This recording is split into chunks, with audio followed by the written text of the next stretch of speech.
नमस्कार साथियों। यूपी वृद्धा विकलांग पेंशन 25 अगस्त 2026 से 25 जिलों में पेंशन होगी जारी।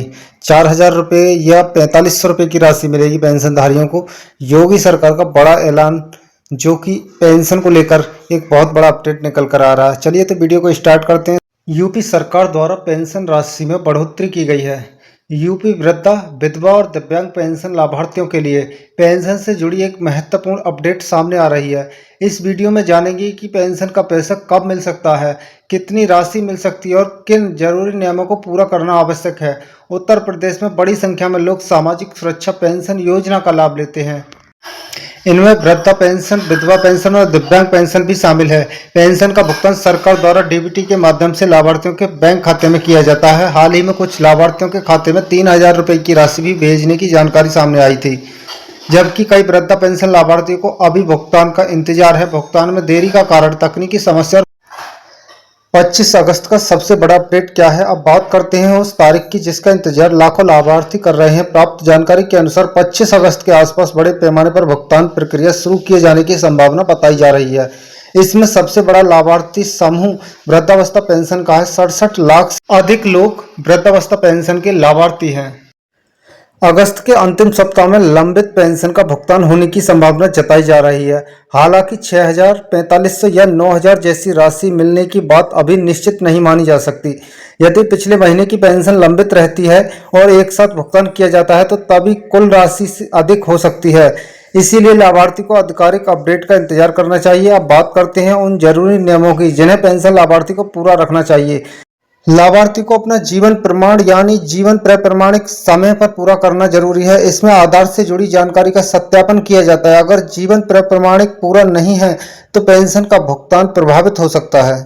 दूसरा, बैंक खाते में डीबीटी सक्रिय होना चाहिए। जिस बैंक खाते में पेंशन प्राप्त करनी है उसमें डीबीटी की सुविधा सक्रिय और बैंक खाता सही तरीके से आधार से लिंक होना चाहिए।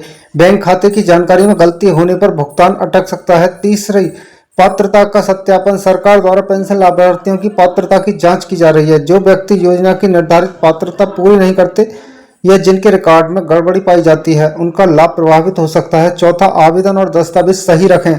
नए लाभार्थियों को आवेदन सही तरीके से भरना चाहिए और जरूरी दस्तावेज जमा करने चाहिए। आवेदन पूरा होने के बाद ही उसकी स्थिति की जाँच की जाती है।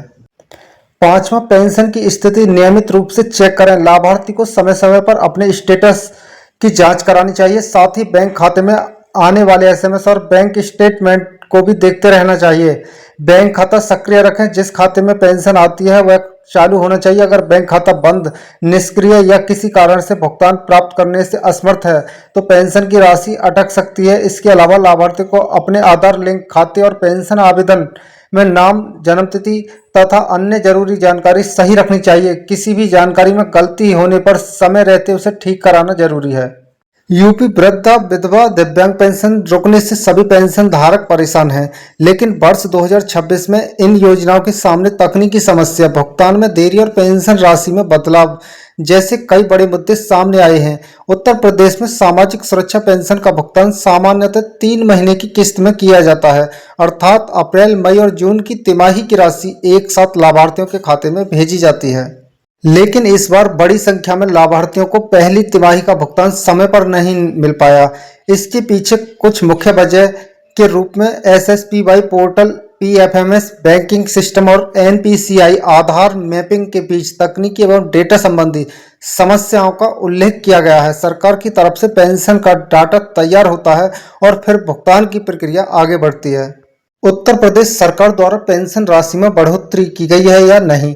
सबसे महत्वपूर्ण बात यह है कि पेंशन की राशि और भुगतान की तारीख से जुड़ी किसी भी जानकारी को अंतिम मानने से पहले आधिकारिक पोर्टल या संबंधित विभाग से पुष्टि जरूरी करें। अभी लंबित पेंशन के भुगतान को लेकर अगस्त के अंतिम सप्ताह की संभावना बताई जा रही है, लेकिन वास्तविक भुगतान सरकारी प्रक्रिया और तकनीकी समस्या दूर होने के बाद ही स्पष्ट होगा। इसलिए सभी लाभार्थी अपना जीवन प्रमाणिक, आधार लिंकिंग, डीबीटी, बैंक खाता और पात्रता से जुड़ी जानकारी जरूर जांच लें ताकि पेंशन भुगतान में किसी तरह की परेशानी ना हो सके।